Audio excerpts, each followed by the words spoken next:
Today we're going to be talking to Ruth Claramunt just about dating. Are you tired of online dating? I know I am. So we're here to talk to somebody who's been in the industry for the last 30 years, who's going to shed some light and, give us some tips on how to get out there and actually give us that extra push. So come on in.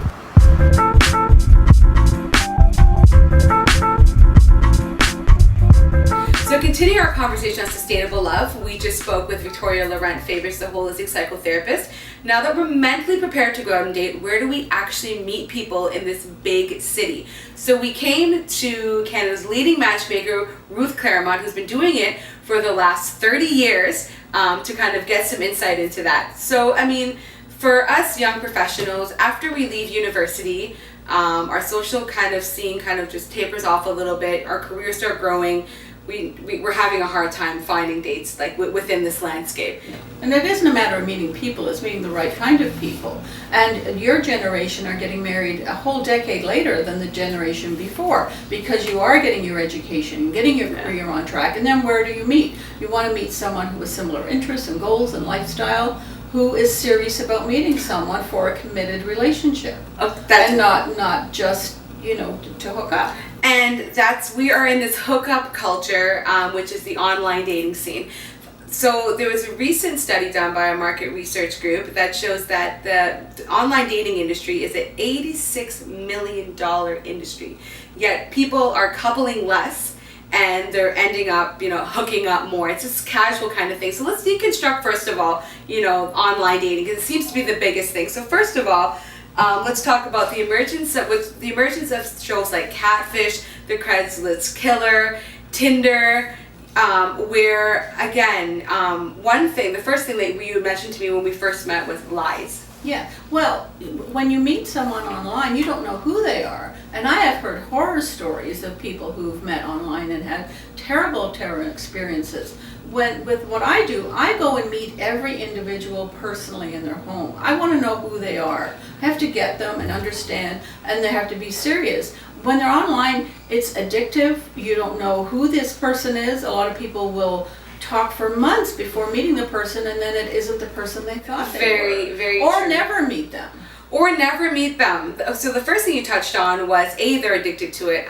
Personally, men that I've dated in the past, because I have, dabbled in the online scene, I see their profile still up. Even though mine is down while we're dating, theirs is still up and still active. So the accessibility to always have, just like Tinder, when you click on it, you always have a connection every 10 minutes. How can you have any real connections if you have these constant, connections every 10 minutes, really? And it's just on the physical, on a look. Yeah. Well, and that picture might not even be recent.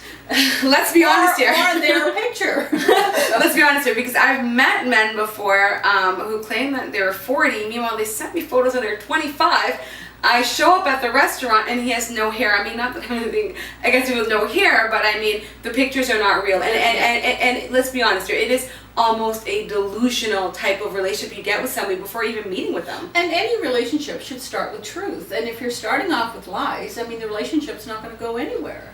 Exactly. And so that brings us to kind of talking to someone like yourself, because a lot of singles now, because of the things that we just raised, we're beginning to rethink this whole online thing. You're almost getting set up, for a disaster. You're going on date after date after date. And it becomes very discouraging after a while. Yeah. When you're not meeting the right person. Then a lot of people say, well, what's wrong with me? Well, there's nothing wrong with you. You're just meeting the wrong people. Just being around people. So the first thing a lot of people are thinking, so that's why we came to you, because and we're going to talk a little bit about how you go about matching people. But when people think of matchmaker, they think of the millionaire matchmaker. Like, what do you think of her? Well, that's not reality. Those people that are on there is all sensationalism. My clients are normal, busy executives, professional people who just, a lot of them don't have the time to meet the right person. And they have to be very confidential and private about who they meet. And that's what I do. And the other thing is she's not even married. I think she's still single. And a lot of the women on the show, it seems to be that it is very sensationalized, and a lot of the people, it's not a matter of actually Well, they're not delving. real people. I mean, those people, well, they're real people, but they're not the average person who would be looking to date someone. And it's just sensationalism. It is such a, so that's the major difference. You're married, Yeah. for the last 50 years?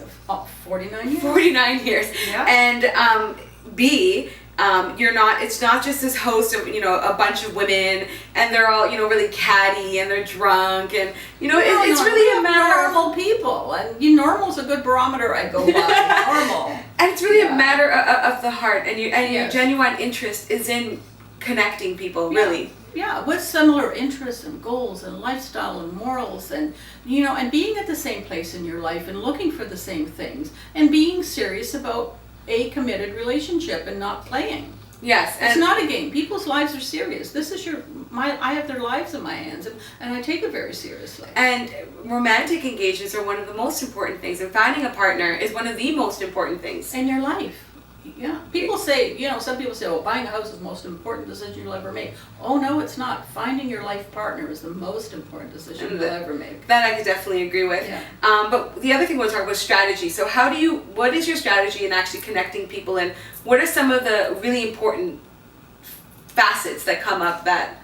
Well, there's things like, for instance, one of the questions I asked, would you like to have children? Well, I'm not going to match someone who wants to have children with someone who doesn't want to have children. So when you meet someone, right off the bat that his goals are the same as yours. That's a big thing. Yeah, that's one of the biggest things. And then for older people, I said, well, some people like to live down south for half the year. Well, I asked that question, would you be interested in living down south half the year?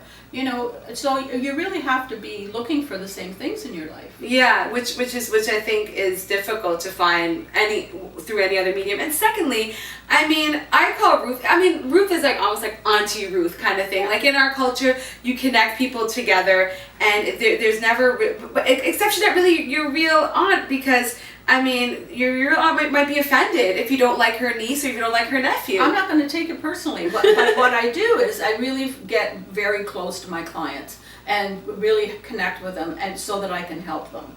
And, the questions I ask are really sort of personal, private things that, to get to know who they are. I have to get them and understand what makes them tick, and to make them, find the right person. And so I also want to talk about strategies. Okay, so now let's say you meet with a person, you kind of understand them, and you've been here for 30 years, so you're probably a very good judge of character. Yes. We kind of did a mini assessment. Yes. She's already determined that I'm not ready for a relationship, so I can't join right now, but when I am ready, this is where I'll come. But so let's talk a little bit about dating tips, right? So you connect well, what people. I suggest doing is talking briefly on the telephone. Long conversations with someone you never met. You have to put a face to that name. Very true. And that chemistry's either going to be there or not there. You can't make it. Yeah. And what I suggest doing is just meeting for a drink or coffee initially, and then go and do things you really like to do. Have fun. Be very positive. Don't talk about your ex-wife, ex-husband, ex-boyfriend. That's a very negative thing. All that stuff comes out in normal conversation down the road if there's going to be a relationship. Just have fun, so that when you both go home, you can think of it as a very positive thing. And also, listen 50% of the time. Don't keep talking, ask questions, but listen. And while he's talking or she's talking, don't think about the next thing you're going to say. Listen to what they're saying. Yes, which I think is very, very important. So just to do a recap once again. So you want to keep the conversation positive. Yes. I run into this mistake all the time. I kind of talk about my exes. You think talking about your exes makes sense because you think that by giving someone by telling somebody about all of your bad experiences, they know what your turnoffs are. But that's not what they want to hear about on it first. They want to know about you. So the basics. You want the basics. No. And where you're at in life, what your goals are, what you're thinking, where you've been, traveled, books you've read. Just the normal stuff. But not to rag on an ex-husband or ex-wife or something. That's just so negative. And, because some will say, oh, gee, she's still not over that ex-boyfriend, or she's so bitter about that ex-boyfriend, or whatever. Yeah, you don't want to be the bitter woman or the bitter guy. It's not a good look. No, just go and have fun. That's what it's all about. Like, really getting to know the person and enjoying the moment. Enjoy the moment. Enjoy the moment. So the conversation is positive, it's uplifting, you think the date goes well, and then you're sitting by your phone the next day. Who should call? Should I call? It doesn't Should they matter. call? You're both in it. If you've gone out and he's gone out, phone and say thank you. I had a great time.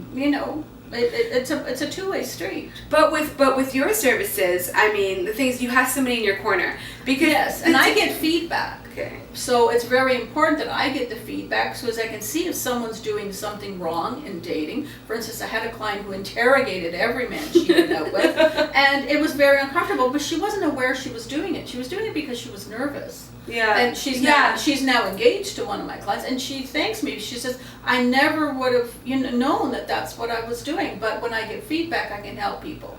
Okay, I mean, that's a very good point, badgering, because it could come off, a first date could come off like, an investigation. You should doing a checklist, Yeah, which is not the best for the first date. I've done the checklist, it's all there. and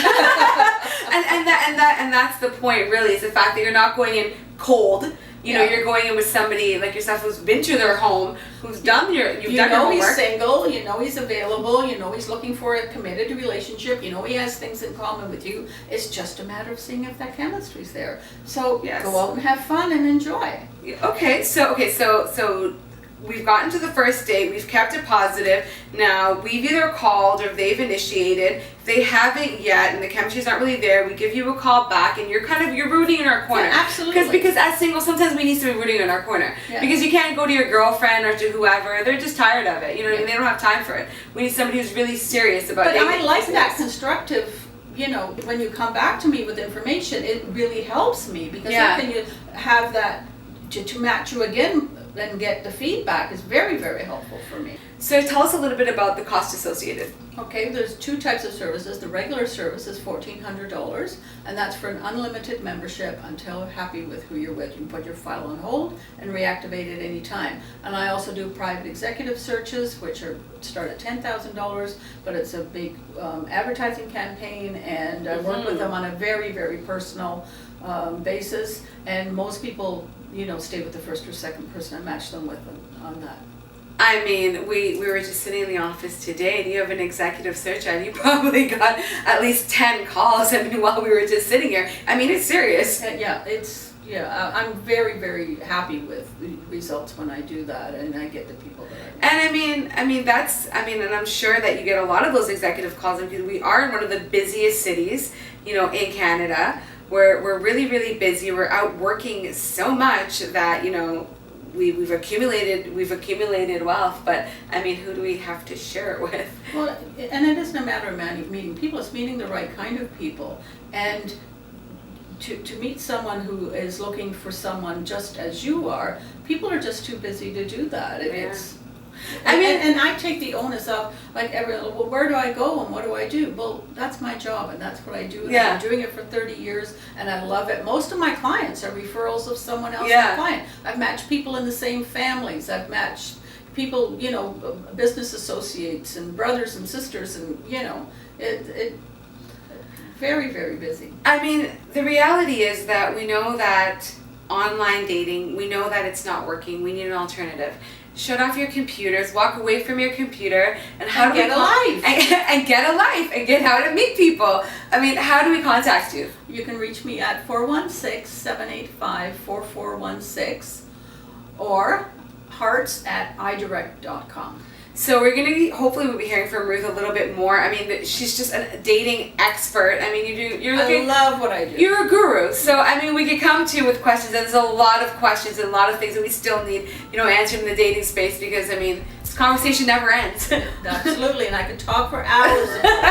All right, thanks, Ruth. Thank you.